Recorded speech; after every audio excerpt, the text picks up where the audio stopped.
Hello students, how are you? I hope you all will be fine. Welcome to my YouTube channel Kiran Punia. Today we will start our first question which is आज हम first question में क्या करना है, हमें हमारा given data होगा उसको हम रिप्रेजेंट करेंगे बार ग्राफ में। एंड सेकंड थिंग हम क्या करेंगे, इसको डाटा को डबल बार ग्राफ में रिप्रेजेंट करेंगे। ठीक है, सिंगल बार ग्राफ से हम स्टार्ट करते हैं। Following data gives total marks out of 600 obtained by 6 children of a particular class. Represent the data on a bar graph. ये जो फॉलोइंग डाटा है आपका 600 मार्क्स में से है ये। ठीक है, 6 चिल्ड्रंस के मार्क्स हैं किसी पर्टिकुलर क्लास के और आपको इस डाटा को रिप्रेजेंट करना है ग्राफ पे। ठीक है, ग्राफ पे कैसे रिप्रेजेंट करेंगे, स्टूडेंट्स मार्क्स ऑब्टेन, ये आपका इन्होंने टेबल दी हुई है। अजय के 450 मार्क्स हैं, बाली के 500 मार्क्स हैं, दीप्ति के 300 मार्क्स हैं, फयाज के 360 मार्क्स हैं, गीतिका के 400 मार्क्स हैं एंड हरी के 540 मार्क्स हैं। ठीक है, तो हम स्केल का किसका यूज करें, कैसे पता चलेगा हमें, यहाँ देखिए आपके 100 वाले हैं ना सारे, तो आपको स्केल भी कौन सा यूज करना पड़ेगा, जहां 1 यूनिट किसको रिप्रेजेंट करें, 100 मार्क्स को रिप्रेजेंट करें, उसी स्केल का आपको क्या करना पड़ेगा, यूज करना पड़ेगा। To choose an appropriate scale we make equal divisions taking increment of 100, thus 1 unit represents 100 marks. क्योंकि आपके मार्क्स 100 में गिवन थे तो आपको क्या स्केल लेना पड़ेगा, 100 वाला स्केल लेना पड़ेगा। ठीक है, अगर आपके 10 में मार्क्स गिवन होते तो आप 10 डिफरेंस वाला स्केल लेते। ओके, अब आपने क्या किया, क्या करेंगे, एक हॉरिजॉन्टल लाइन लेंगे, उसके ऊपर एक वर्टिकल लाइन लेंगे बिल्कुल स्ट्रेट, और वो जहां मीट करेंगी वो होगा आपका 0 पॉइंट। ठीक है, इस यहाँ पे आप जो वर्टिकल लाइन है इस पे लिखेंगे आपके जो नंबर्स हैं वो। ठीक है, ये नंबर्स नहीं, जो स्केल ले रहे हैं जिन नंबर्स का वो, और यहाँ पे आ जाएगी आपकी इंफॉर्मेशन, जिस भी, चाहे वो स्टूडेंट्स की है, चाहे वो फैक्ट्री की है, चाहे वो किसी क्लास की है, चाहे वो किसी स्कूल की है, डिफरेंट स्कूल्स की है, जो भी इंफॉर्मेशन गिवन हो। ठीक है, जिसके बारे में दिया हुआ है इन्होंने। अब स्टूडेंट्स के बारे में गिवन है तो स्टूडेंट्स आएंगे आपकी, इंफॉर्मेशन किसकी, स्टूडेंट्स की, तो स्टूडेंट्स आएंगे हॉरिजॉन्टल एंड मार्क्स आएंगे आपके वर्टिकल। ठीक है, आपको 100 का स्केल लेना था तो क्या करेंगे, 0, 100, 200, 300, 400, 500, और ये स्केल कहाँ तक जाएगा। अब देखिए मार्क्स कितने में से थे आपके, 600 में से, तो मैक्सिमम मार्क्स कितने, 600 में से, ये तो है नहीं कि 700 मार्क्स आ जाएंगे, 600 में से तो 600 ही मैक्सिमम आ सकते हैं, उससे ज़्यादा तो आएंगे नहीं। तो आपका ग्राफ कहाँ तक जाएगा, 600 तक जाएगा। अब आप क्या करेंगे, सबसे फर्स्ट जो इन्फॉर्मेशन है, अजय के मार्क्स हैं कितने, 450, तो आप क्या करेंगे, 450 पे टिक कर लेंगे, उसके बिल्कुल स्ट्रेट जाएंगे और एक क्या बना देंगे, बार बना देंगे। ठीक है, ये किसके मार्क्स हो गए, आपके टेबल में किसके गिवन थे, अजय के, तो ये इन पे क्या लिख देंगे, इस बार ग्राफ पे अजय। ठीक है, इस बार पे किसका नेम आएगा, अजय का, जिसके ये मार्क्स हैं, जिसकी इंफॉर्मेशन होगी।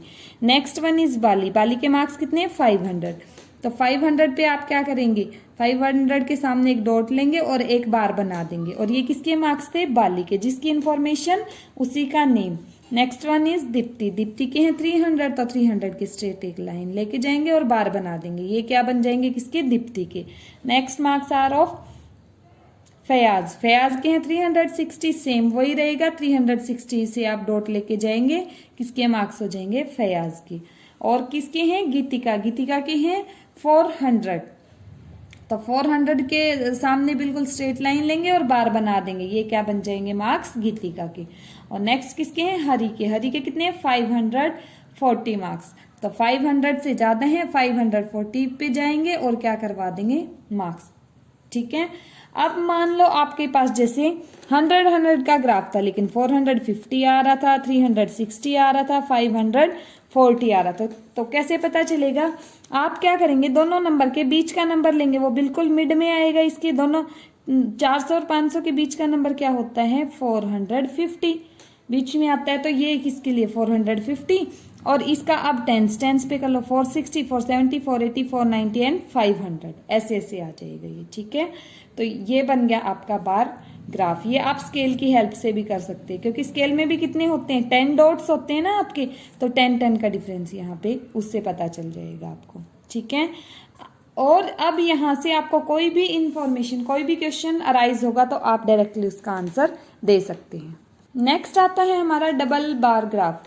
पहले तो हमें ये पता होना चाहिए, जब हमारे पास सिंगल बार ग्राफ था तो हमें डबल बार ग्राफ की रिक्वायरमेंट ही क्यों हुई। हमें रिक्वायरमेंट क्यों हुई डबल बार ग्राफ की, अगर हमारे पास एक ही चीज से रिलेटेड दो इंफॉर्मेशन है तो उसके लिए हम दो अलग अलग बार ग्राफ बनाना इजी होगा, या एक ही ग्राफ के अंदर दो बार ग्राफ शो कर दे, डबल बार ग्राफ बना दे एक में ही, तो वो इजी रहेगा, क्योंकि हमें ये भी पता कंपैरिजन में भी इजी रहेगा।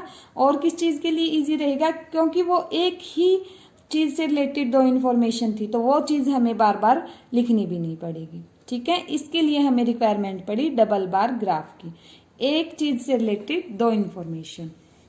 Our question is, a mathematics teacher want to see whether the new technique of teaching she applied after quarterly test was effective or not.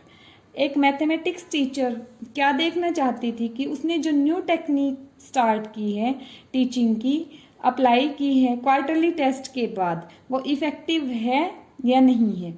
She takes the scores of the 5 weakest children in the quarterly test and in the half yearly test, और जो marks हैं वो किस में से हैं, out of 25, out of 25। इनके 25 में से मार्क्स की इसने क्या किए हैं, स्कोर कार्ड लिए हैं। 5 जो सबसे वीक स्टूडेंट थे उनके इसने क्या लिए हैं, स्कोर कार्ड लिए हैं। ठीक है, उनके स्कोर कार्ड लिए हैं इन्होंने, और कौन कौन सी टेस्ट के, क्वार्टरली और ईयरली।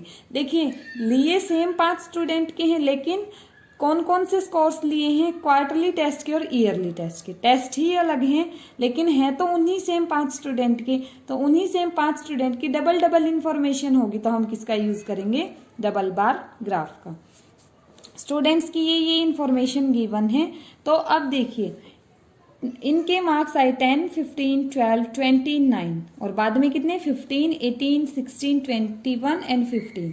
अब हम कंफ्यूज ना हो कौन सी चीज़ किसके लिए है, तो हम क्या करेंगे, बिल्कुल स्टार्टिंग से ही हम डिफाइन करवा के चलेंगे कि कौन सा बार किसको शो कर रहा है। ठीक है, इससे हमें इजी रहेगा देखने में। अब जैसे इन्होंने दिया था कि क्वार्टरली में आशीष के आए हैं 10 मार्क्स, तो आपने क्या किया, यहाँ पे तो मार्क्स होते हैं आपके, यहाँ पे तो नंबर्स होते हैं, और नीचे आपका क्या आता है, जो जिनके बारे में इंफॉर्मेशन थी। अब आशीष की इंफॉर्मेशन है तो आशीष का नाम आ जाएगा। पहला बार ग्राफ आपको क्वार्टरली का दे रखे ना, तो पहला बार भी आप क्वार्टरली का बनाएंगे। ठीक है, पहले में कितने आए उसके क्वार्टरली में 10, लेकिन बाद वाले में कितने आए उसके हाफ ईयरली में 15, लेकिन ये आशीष की थी तो इसी के साथ इसी को अटैच कर देंगे सेम। ठीक है, अलग अलग बार नहीं बनाएंगे, क्योंकि ये एक ही बंदे की इंफॉर्मेशन है।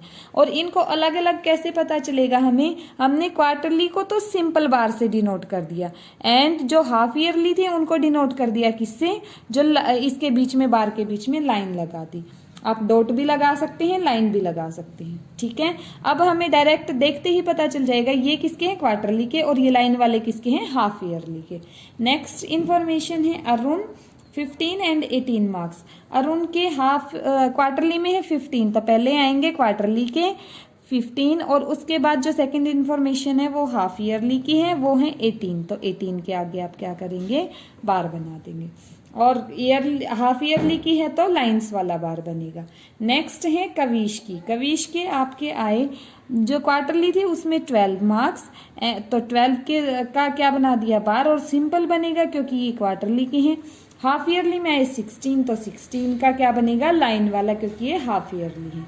नेक्स्ट वन इज माया। माया के 20 आए हैं किसने, क्वार्टरली में। क्वार्टरली का फर्स्ट ग्राफ बनेगा सिंपल 20, और 21 किस में आई, इसके हाफ ईयरली में, और हाफ ईयरली का ग्राफ बनेगा लाइन वाला। Next one is Rita.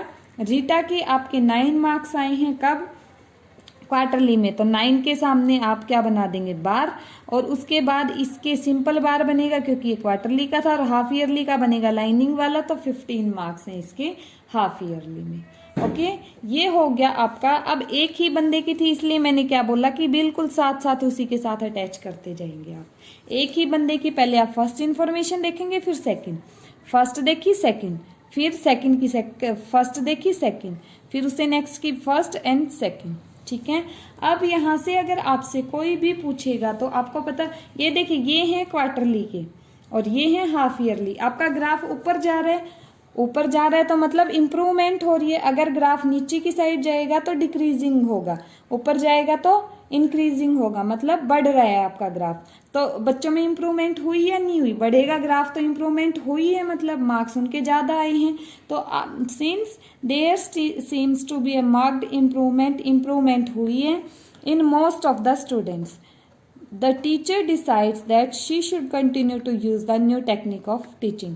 अब देखिए पुरानी टेक्निक से क्यों टीच करेंगे जब आपका न्यू टेक्निक से अच्छा रिजल्ट आ रहा है। तो जब आपका इंक्रीजिंग बन गया ग्राफ तो आप क्या करेंगे, क्या बनेगा, नई टेक्निक का ही यूज होगा। Thank you class.